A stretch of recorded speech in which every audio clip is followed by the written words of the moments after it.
위험을 피하라는 목자들의 가르침. 순례자들은 걷고 또 걸어서 주님이 소유하고 있는 기쁨 산맥에 도착했다. 곧장 언덕을 올라가며 정원과 과수원, 포도밭과 샘물들을 두루 구경했다. 우물을 만나면 물을 길어 목을 축이고 몸을 씻었으며 포도원에서는 양껏 열매를 따 먹었다. 산꼭대기에 오르자 목자들이 풀을 뜯는 양떼를 지켜보며 큰 길가에 서 있었다.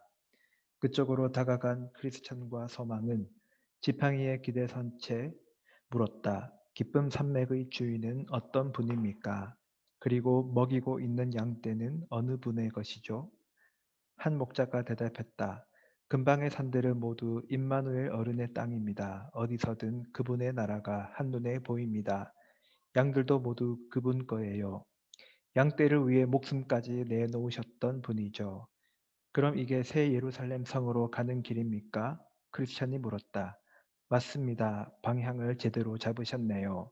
여기서 얼마나 더 가야 할까요? 크리스천은 더 많은 정보를 얻고 싶어 했다. 목자들 가운데 하나가 대답했다.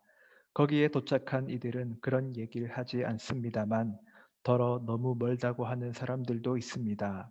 가는 길은 안전한가요? 아니면 위험한가요? 안전하게 갈 수 있게 되어 있는 이들에게는 안전합니다. 하지만 죄인들은 비틀거리며 넘어질 겁니다. 혹시 근처에 길을 가다가 피로하고 지친 순례자들이 쉬어갈 만한 곳이 있습니까? 이 산의 주인 어른이 손님 대접하기를 잊지 말라고 하셨으니 계실 곳은 얼마든지 구할 수 있을 것입니다. 꿈에서 보니 크리스천과 소망이 순례 여행 중이라는 걸 알게 된 목자들은 어디서 왔으며 어쩌다 이 길에 들어섰으며 어디서 힘을 얻어 어려움에 굴복하지 않고 여기까지 왔는지 물었다. 길을 떠나는 이들은 많지만 이렇게 멀리 나오는 이들은 거의 없거든요. 크리스천과 소망은 자초지종을 설명했다. 이야기를 들은 목자들은 크게 기뻐했다. 사랑스러운 눈으로 바라보며 기쁨 산맥에 온 걸 따뜻하게 환영해 주었다. 목자들의 이름은 지식, 경험, 경계, 그리고 성실이었는데 두 순례자의 손을 잡고 양치기 천막으로 데려가서 푸짐한 밥상을 차려주었다. 이뿐만 아니라 며칠 더 머물며 같이 교제하면서 기쁨 산맥에서 나는 온갖 유익한 것들로 기운을 차린 뒤에 떠나라고 했다. 크리스천과 서망은 내심 바라던 일이라며 그렇게 하겠다고 대답했다. 그날은 이미 밤이 깊었으므로 다들 잠자리에 들었다. 다음날 아침 목자들은 함께 산 위에 가보자며 순례자들을 불렀다. 크리스찬과 소망은 기가 막히게 아름다운 경치를 둘러보면서 양치기들과 나란히 걸었다. 얼마쯤 갔을까? 한 목자가 동료들에게 순례자 양반들에게 깜짝 놀랄 만한 것들을 좀 보여줄까? 라고 묻자 다들 좋다고 고개를 끄덕였다. 그러곤 실족이라는 봉우리로 이끌었는데 길 바깥쪽은 깎아지른 절벽이었다. 목자들은 아래를 내려다 보라고 했다. 벼랑에서 떨어져 산산조각이 난 주검들이 눈에 들어왔다. 크리스천이 어찌 된 일이냐고 묻자 목자들은 대답했다. 육체의 부활이 없다고 주장하면서 믿음을 저버린 후메네오와 빌레도의 말에 귀를 기울이다 실족했던 이들의 이야기를 들어보셨습니까? 순례자들이 고개를 끄덕이자 목자들이 말을 이었다. 방금 여러분이 본 낭떠러지 아래로 추락해서 박살이 난 시신들이 바로 그이들입니다. 보시다시피 지금까지 땅에 묻지 않고 저렇게 두었습니다. 뒷사람들에게 이 산을 너무 높이 오르려 하거나 지나치게 땅떨어지 끄트머리에 다가서면 어떻게 되는지 경고하려는 뜻이죠. 이어서 목자들은 순례자들을 주의라는 또 다른 봉우리로 데려가서는 멀리 내다보라고 했다. 가리키는 곳을 자세히 보니 적지 않은 사람들이 무덤 사이를 오르내리고 있었다. 비석에 걸려 넘어지고 자빠지면서도 좀처럼 빠져나오지 못하는 걸로 미루어 십중팔구 소경이 아닐까 싶었다. 크리스천이 다시 물었다. 저건 또 어찌 된 일이죠? 목자들은 자상하게 설명해 주었다. 혹시 산 아래쪽을 지나다가 길 왼편 풀밭으로 들어가는 발판을 보셨습니까? 그 턱을 내려서면 곧바로 절망 거인이 지배하는 의심의 성으로 통하는 길이 나옵니다. 그러고 무덤 사이를 헤매는 이들을 가리키며 말했다. 저 양반들도 한때는 여러분들처럼 순례자였습니다. 하지만 갈수록 도로의 상태가 험해지자 참길을 버리고 초원으로 들어가는 쪽을 선택했고 풀밭으로 내려서자마자 절망 거인의 손에 붙들려 의심의 성으로 끌려가게 됐지요. 거인은 포로들을 한동안 지하 감방에 가뒀다가 결국 눈을 뽑은 다음 저기에 내다 버렸습니다. 그래서 지금도 저렇게 무덤 틈바구니에서 이리저리 방황하고 있는 겁니다.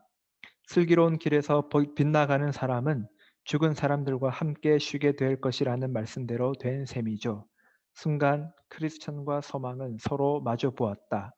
눈물이 하염없이 흘러내렸지만 아무 말도 하지 않았다. 다음으로 순례자들을 데려간 곳은 계곡이었다. 산자락 아래로 조그만 문이 보였다. 목자들은 문을 열어젖히더니 들여다보라고 했다. 안쪽은 캄캄하고 연기가 가득했다. 불길이 맹렬하게 타오르는 소리와 아울러 끔찍한 고통을 당하는 이들의 울부짖음이 들렸으며 유황 냄새가 코를 찔렀다. 크리스천은 물었다. 이건 무슨 의미입니까? 목자들이 대답했다. 지옥으로 가는 샛길입니다. 에서처럼 장자의 명분을 팔아먹거나 유다처럼 주인을 돈 몇 푼과 바꾸거나 알렉산더처럼 복음을 욕되게 하거나 아나니아와 그의 아내 삽비라처럼 속이고 감추는 위선자들이 들어가는 통로입니다. 그때 소망이 목자들에게 질문했다. 여러분들이 꼽으신 분들도 한때는 다들 우리처럼 순례자의 모습을 하고 있었을 것 같습니다. 그렇지 않습니까? 맞습니다. 제법 긴 세월을 순례자로 살았지요. 한 목자가 말했다. 저렇게 처참한 지경에 빠지기 전까지 얼마나 오래 순례 여행을 계속했던 거죠? 소망이 캐 물었다. 더러는 이 산맥까지 왔었고 심지어 더 멀리 갔던 이들도 있습니다. 물론 이곳보다 훨씬 앞쪽에서 끝낸 부류도 있고요. 목자의 대답을 들은 순례자들은 서로 바라보며 말했다. 강하신 주님께 힘을 달라고 부르짖어야겠습니다. 옳습니다. 목자들도 같은 생각이었다. 힘을 얻는데 그치지 말고 제대로 쓸 줄 알아야 합니다. 순례자들은 이쯤에서 다시 제 길을 가는 게 좋겠다고 생각했다. 일행은 산맥 끄트머리까지 함께 걸었다. 그런데 서로 헤어지기 직전에 한 목자가 동료들에게 말했다. 혹시 이분들이 망원경을 다룰 줄 안다면 새 예루살렘 성으로 들어가는 문을 보여주면 어떨까요? 순례자들은 뛸 듯이 기뻐했다.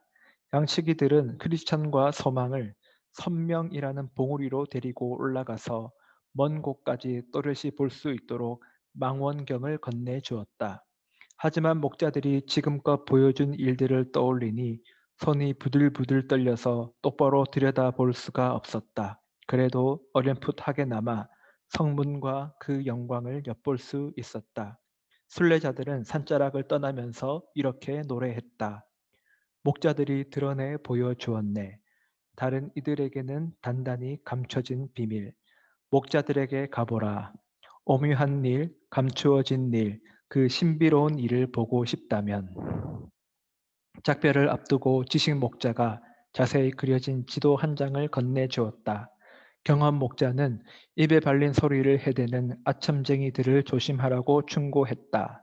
세 번째 목자 경계는 마법의 땅에서 잠들지 말라고 경고했다. 그리고 마지막 목자 성실은 하나님의 축복을 빌어 주었다. 바로 그 순간 나는 퍼뜩 잠에서 깨어났다.